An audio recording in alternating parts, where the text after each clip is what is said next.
And today I'm going to be talking about the K1 Hemisphere, also about the AITX ROSA, sort of giving a little bit of a rundown between both of these, and then answering a viewer question about the reproducibility of these products and the technology there. I'm going to be giving you my perspective as somebody who is a software engineer in my day job.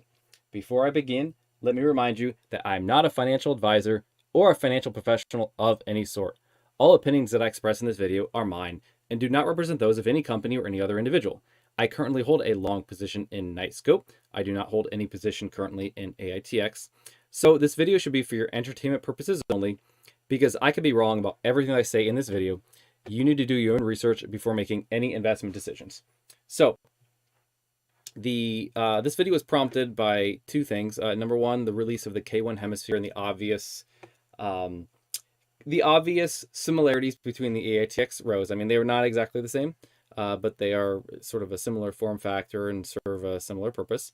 And then there's also a viewer question, which I will be getting into in a moment, but I will just let you know right now. Pedro Gonzalez asked, can you talk about products and price points of our video, especially ROSA from AITX? And I'm going to scroll through this a little bit. And he said, also, I've seen YouTube videos of high school students writing software with cameras that can detect masks or a flower or whatever using Raspberry Mini PCs, Raspberry Pis, or I guess maybe that's something different than Raspberry Pi. Similar idea, I would imagine. And AITX is using the same thing. My opinion is their equipment are not so high tech. What do you think? But there's something that Steve keeps mentioning, that a ROSA can detect loitering. Is that possible? How can you detect loitering? So I think that I have an idea of what they're doing there. Again, this is going to be biased by my experience as a professional software engineer, and I have spent a little bit of time working on image processing techniques. I did a bit of that in college and have done some dabbling over the years. So I have an idea of probably what they are doing here. So real quick, again, or not real quick, but the first piece I want to go over here is just give a quick overview, right? This is a photo of the K1 Hemisphere product that was just released this past week, or just announced for pre-orders. And I'm going to go through here just talk a little bit about some of the features that they call out. They say it has 3 cameras, provides 180 degree, they call it eye level, but really I have to imagine that depends on where you mount the K1 Hemisphere. But high def video, has a strobe light, and now we're getting some of the features: automatic license plate recognition, facial recognition, automated broadcast announcements, and intercom capability, running on a 4G or 5G cellular network. And they do say that the pricing here is 75 cents per hour. I think I did the math, and that comes out to roughly $500 per month if you assume this is running 24 hours a day, 7 days a week.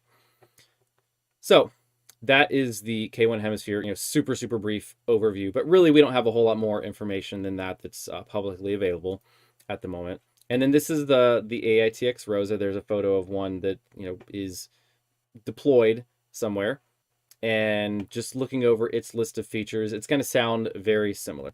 180 degree field of view. They say have two digital cameras mounted underneath the unit. Human detection with autonomous response, vehicle detection with autonomous response, perimeter intrusion detection, response and alerting, audio intervention, two-way audio. They have live stream to a mobile app. That was not something that Knightscope called out, although I'm not sure if they have an app that this all goes to. If they don't, have to imagine it's very soon on the roadmap. Cellular optimized, right? No Wi-Fi involved. Cloud serve, no hardware at the client site. 20+ days of recording of all video. 1-year event recording in the cloud. Talk down audio.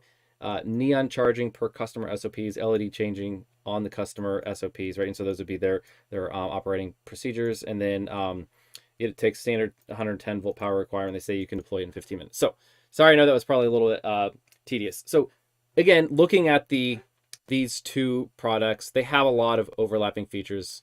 I should mention, sorry, I couldn't find firsthand a record of what the pricing is for the AITX ROSA. There is a Reddit post from about a year ago. I had this in prior video, so I don't know if it's verified or not, if it's correct, but it listed out a number of AITX's products, and it did list out the ROSA and said that it was $750 per month. So 50% more than the proposed K1 Hemisphere price, but there are differences in the platform, and again, I actually don't even know if that's exactly what the pricing is or not. So talking about some of this, just a bit of the that gives you an overview of what these products do. And so now I wanted to address first the difference between these, and that is, there's not a lot, right? When I just read over this, it seems like they're doing quite a lot of the same stuff. Maybe there's a little bit of difference in what the software is doing, but I don't think either one of these specifications is going to spell out literally everything that they're doing in the software, all the types of autonomous responses, all the types of notifications. So those are the sorts of things, right? Because those are the sorts of things that you're going to get when they are actually talking to clients and having a conversation with them, or prospective clients, and sharing materials directly with them. Because there's a lot I know that this, or I assume the K1 Hemisphere is integrating into a lot of the suite of what Knightscope has built in terms of the KSOC, the Knightscope Security Operations Center. In the same way that AITX sort of alludes to this and says that it, where is it at? Where it says it integrates with their app, live stream for your mobile app, that they have all this autonomous response, right? There's a lot of software that I think, a lot of underlying functionality that was already built for the prior Knightscope products that are already included in the K1 Hemisphere. And this is just to make the point that I think there's probably a larger set of software functionality underlying both of these products that is not fully spelled out here. And so some of that difference in functionality might make a difference to prospective clients and what particular needs they have. Now, sorry if you hear my dogs in the background, by the way.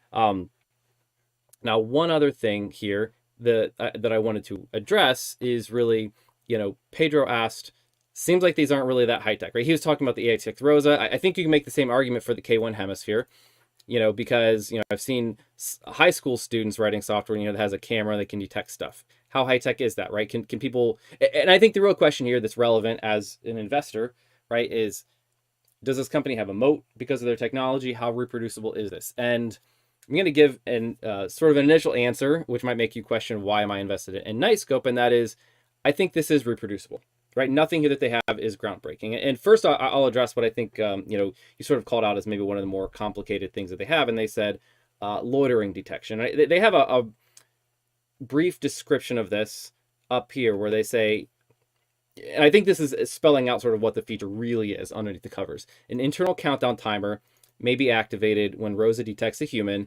and if the identified person remains in view of the device beyond the established time, a visual alarm and audible alert is activated. And it also says, it's going to, notify anybody who's an on-duty guard, right, or record it. And I think this is the sort of thing where, basically the loitering detection really boils down to a people detection plus a configurable timer, right? And so this would be, if I detect a person, that person stays within my field of view of the ROSA unit for, 60 seconds, that after 60 seconds has elapsed and that same person is still there, it defines that as loitering and will then respond appropriately. And that sort of gets me into what actually is reproducible, what is not reproducible here. And the value proposition for why these are $500 a month and not, $20 a month is really all the features that get built up around this being more of a service and more of a, drop-in unit, right? Just to think through some of the things that these companies do have to solve. Maybe this is obvious to everybody, but, number one, this is a lot more than just, one camera put together, right? They have multiple cameras, and, they have the lights, they have the shells, they have to do all that stuff. They have to manufacture all these things and fit it together nicely. Those are, that's a small piece of it, but that is something that they had to, actually design it and think through some implications there. But a lot of this is also, predictable performance, right? What happens if these units get shaken a bit, right? Or they get rained on, right? They have to weatherproof these. Or what if the power goes out for a little bit, right? Do these units just stop working? I mean, presumably not. Presumably they have batteries in them. What happens if they lose their data connection, right? They said there's, you don't have to have any on-site IT. This all just goes over the cellular network to the cloud that is managed, presumably by AITX or by Knightscope for their respective units. But the question is, if they lose that data connection, how reliable is this? Does this thing still work? What happens if actually their cloud provider has an outage, right? You have to think about those sorts of things. And that is a humongous difference between sort of a toy project that somebody could put together with a camera and say, look, a camera, and even, hey, it's going to a camera and a speaker, and it'll yell at you if you're standing in this frame for more than 60 seconds. Like, yeah, somebody could build that in as like a high school project, or as a side project in a day or two with just a prototype unit, but like actually productionizing that is a lot more work. And I can say that as, sort of software engineer who's built systems that might sound really simple, but then once you build it at scale and, in a really reliable way, it gets a little bit more complicated. And just talking about that, about the reliability, you just have the overall, how buggy is it, right? How does it handle errors? How often might this thing crash? I have to assume that these have been fairly well tested and, gone through a lot of those processes before they are deployed to customers, so that customers aren't dealing with this thing crashing every 3 days, right? That's not really going to be an acceptable product. And that takes work to get to that point. And, how often do the hardware components fail? Is there some degraded service level that the thing can still be operating on while even, let's say one of the cameras dies, or one of the cameras, I don't know, has any sort of failure mode, right? And then who handles it when it fails, right? Part of what they're actually paying for on the client side when they pay just $500 a month is, I don't want to deal with it. It's your service, and if this thing fails, it's your problem to deal with it. And I'm paying you for that privilege. And talking about sort of other features on the platform, I think I alluded to this, but I think there's probably more things, right? They talk about loitering detection, just person detection at all, facial recognition, license plate recognition. They've had this, some of these features, they talked about those and being able to, I know Knightscope has called this out, and I have to imagine AITX has something similar with facial recognition, where Knightscope has talked about being able to have clients be able to upload particular people or to flag particular people and say, this is somebody that we want to be notified immediately if they come on site, right? Disgruntled, prior employees that could be disgruntled, that were laid off or whatever. People who are associated with employees, if there's a divorced spouse or something. And they've talked about even on the other side in terms of their casino clients, where they have, very important persons that they can actually upload and have the robots notify the staff when those folks walk in the door, and those sorts of things. I have to imagine that I know AITX has mentioned this, and I can't recall if Knightscope has said that they have this at the moment or not. I know that they had a prototype at one point for firearm detection, right? And you can imagine there's a whole bunch of other things that these robots might be visually looking for, and flagging those. And then there's a whole software component there in terms of like, yeah, they can record the video, and sure, it's great that I could give you the full stream of video. That's nothing new. That's a security camera. I think that's existed for a long time and is not complicated at all. But some amount of recognizing these events, having that autonomous response, like that's a nice thing.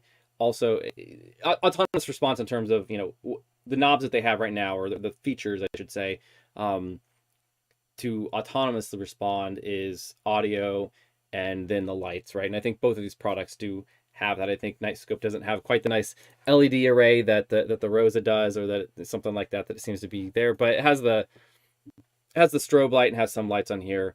And I think the audio probably has just as much of most of the effect there, right? That's what's actually going to jar people. And, they both have this intercom to a audio functionality.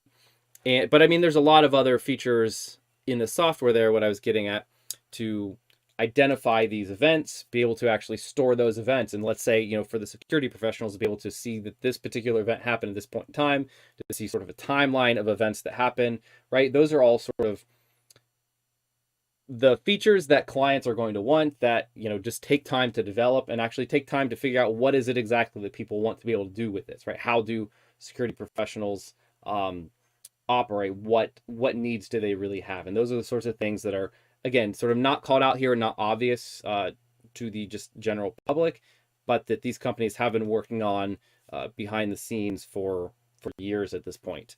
And so that's really what goes into this.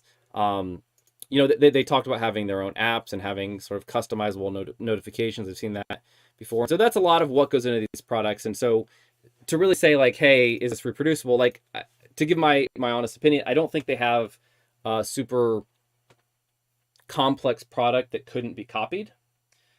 But I think it does a little bit come down to,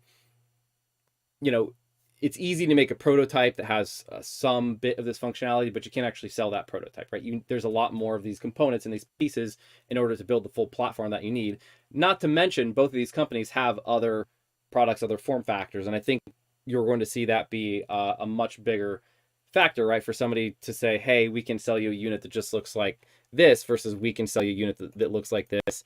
And other ones that have the, sorry, I clicked the wrong one because I couldn't really see that, right? And we also have the K5, right? Something that can cover a wide area, not just this one stationary, smart security camera, basically. And similarly for, AITX has their Romeo product that they're, I think they have some deployed. I don't actually follow that closely. I think the numbers are much smaller. Hey, I got a couple folks on here. Wakaza and Beef. Hello. Beef says, sorry, that was actually basically the end of what I was going to say here. My overall point is that I don't think they have a huge technology moat, but I do think they, it's not trivial to copy, right? There are actually a number of components. I think, this is not something that one person's just going to do in their garage in a month. That's not to say that a venture funded company that had millions of dollars, I think they could probably recreate these sorts of things. So yeah, that's kind of my opinion from what I can tell here. All right. So hi Wakaza and hi Beef. Beef says the K1 seems very plain. And so I don't know if that's the K1 Hemisphere or the actual K1. I guess they're calling it the K1 Tower now, though it was just the original K1. I think this thing always looked a little weird to me.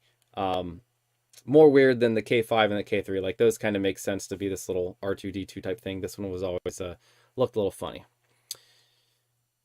But I actually like this. This one looks really sleek. The K1 Hemisphere, I think. That's just my opinion. It looks cool, but it might just be the way that they have the lighting here. They have it backlit. It looks super. It looks real sleek right here, in my opinion.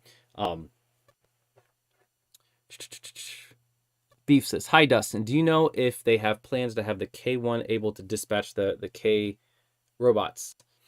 I have to imagine they could do that, right? This doesn't. Here's I'll say, I think they could probably do that with one major caveat, right? I think the one major caveat there, like thinking of how I have to imagine they have their software architected. I think that would be pretty feasible to do, to have the information flow and to say, hey, we detect this event over here. Let's send to K5 so the K5 can get a better view, get whatever view we need on that, rather than just the fixed point wherever the K1 or the K1 Hemisphere is.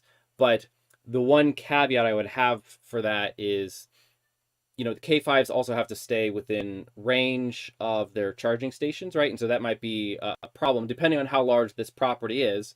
But it's a good call out, right? Because these things cost, in terms of the monthly cost, I want to say the K5 was on the order of like $6,000 and this thing's like $500, right? So you could deploy, 12 of these in various areas and one K5 that could maybe cover a lot of the same area, but also, it can't see everything at every point in time, right? The 12 of these could cover a heck of a lot more area continuously than a K5 would for ostensibly the same price.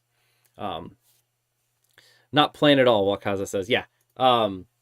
Again, I think that, just my personal opinion, everybody's gonna have a different opinion on this. I think the K1 Tower always looked a little wonky, but it's a good solution to the, hey, let's have a camera eye level that you can deploy anywhere. But I think the K1 Hemisphere looks really cool. It's also, I'm not going to say it's not obvious what it is, but it looks pretty sleek. Like I think you could very easily just gloss over this and not notice it, which is kind of a, obviously a good feature for a security camera. Yeah. I don't know if y'all had anything else you wanted to chat about or ask or comment. Otherwise I will hop off here. Don't want to take up too much of your time. Or I don't know if either of you had thoughts about the K1 Hemisphere they just released. I mean, I think it's good for them to have this cheaper unit, right? I think that was one of the things that always did worry me is, before, when this was the cheapest unit they had, even this one, if I understood the numbers correctly, they were deploying this at like $4,000 a month or something ridiculous. And I don't know, wasn't sure there was going to be a lot of people who are going to pay $4,000 a month just for basically a glorified security camera. I mean, this one's $500, which is still not chump change, right? Like I'm not going to get one of these for my house. I don't have that kind of money, but small businesses who want an enterprise product that's going to be reliable, going to give them all that functionality, we talked about with the notifications, the detections and such, and especially over time where where the software capabilities, the people detection, those sorts of things, they can build on this over time, right?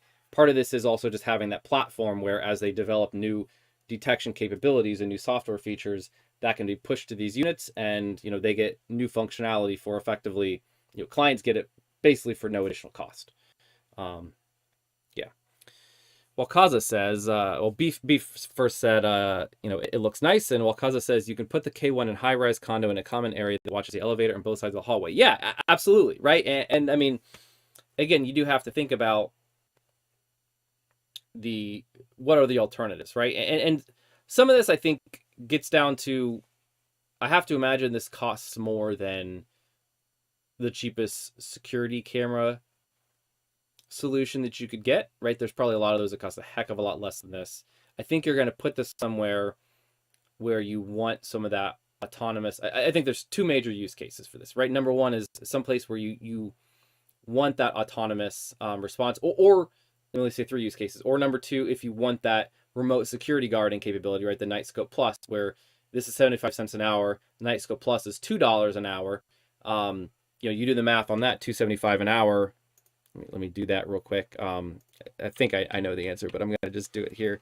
365 days a year, 24 hours, $24,000 a year for that one viewpoint, right? And every additional K1 Hemisphere you add on is like $6,000 a year. So you add on 3 or 4 more of those, you're talking maybe $40K, and now you have continuous monitoring at all these places just as a service. Another number of different angles around your facility, and for less than what I think the cost of a fully loaded security guard would be, right? Once you consider all the benefits and turnover costs. And I guess that was for 24-hour coverage, right? So, one security guard would even not be 24-hour coverage. Oh, well, Kaza says, which my building needs since 2018. Yeah. Well, you know what? Well, Kaza, send them the sign up for the Scout program, right? The new Knightscope.com/Scout. See if you can get a referral in there and help them make a sale. Make $1,000. So, all right. I think that maybe that's it. Sorry, I didn't finish. I had a third use case here. I was mentioning the third use case here, I think, for these K1 Hemispheres are clients who are going to be looking for more than just a security camera, and that might want some of those, K5s to look to cover some of their facility, and that they want to patch in, some K1s and some K5s, right? Sort of alluding to what Beef said earlier of, can we have the K1s that could dispatch the K5 robots? And I have to imagine that's, again, if they don't have it now, that's definitely on the roadmap, and that would be sort of a broader solution that Knightscope can offer to clients. All right. Well, Kaza says, I think folks need to look at its capabilities to understand the benefits. No Scout, just want the community to be safe. Yeah, and I agree. I'm curious about how the Scout program will work, just because this is it's sort of like a premium product, right? Like, these are $500 a month security cameras, if you want to consider it that. Again, with more features, and it can work, work well. It solves different problems than just a base security camera, right? It's not just, a fixed eye at one point. It does more than that. But because of that, there's a lot to it. And so it is interesting that they're going to, that they're sort of promoting this as a referral program.